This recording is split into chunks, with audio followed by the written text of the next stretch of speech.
My grandson that lives here, he got where he wouldn't even go outside for almost 2 years.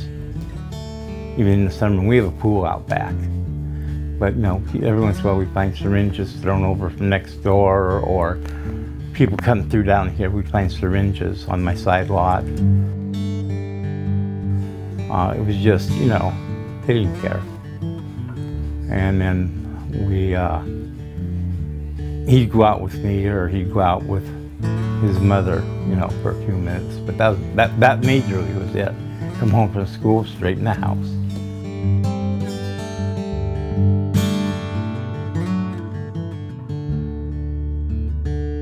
We went to the landlord, talked to the landlord, said, hey, listen, you've got people that are involved in illegal activity in your rental facilities, you need to address it. From what we were able to glean from interviews of various different people, he was aware of what was going on and was doing nothing to stop it. As long as he was getting paid, he didn't really care.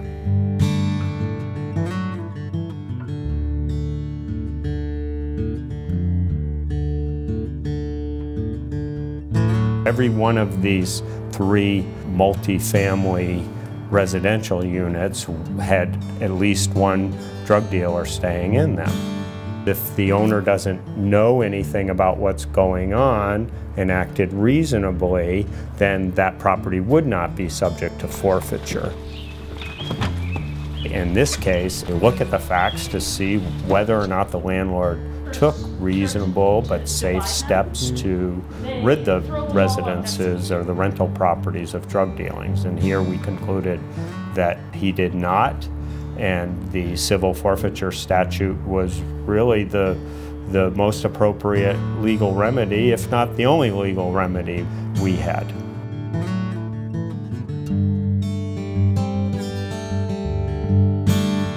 The difference with this project and the difference with this program here in Rutland, working with our federal partners, is that they recognized what we were doing here locally in Rutland and wanted to be a part of that community transformation. So instead of just seizing properties and selling them, they were transferred to a housing partner of the community, within the community, to provide home ownership opportunities, and I can't say it enough, to transform the community. It wouldn't have happened without the federal partners being invested in seeing our community succeed.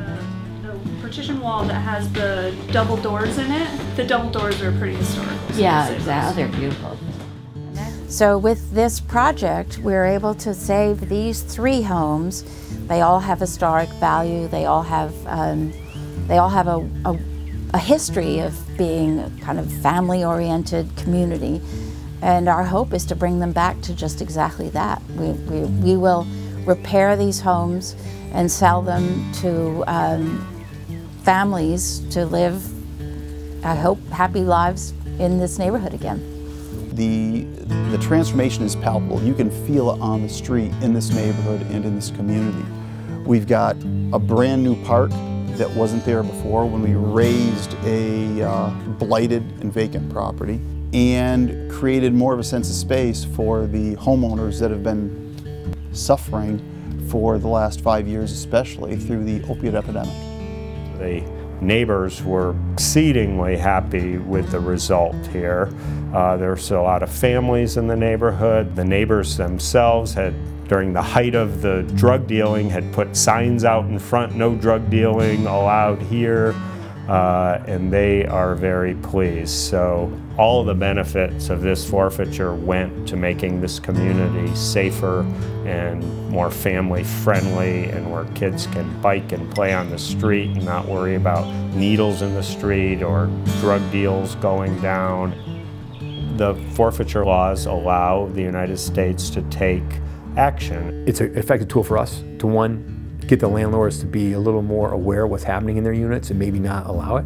And 2, those properties are going to be used for something productive, something positive, something really positive. FBI, ATF, marshals, U.S. attorney, the feds can absolutely play a role, and it's not just a role of support, it's an active role. It's a wonderful conclusion for these homes. We fought and fought and fought, and this is where we're at today. The houses have been seized, they've been sold. we got what we wanted, I guess. I see things getting better. And this is a nice neighborhood, it really is.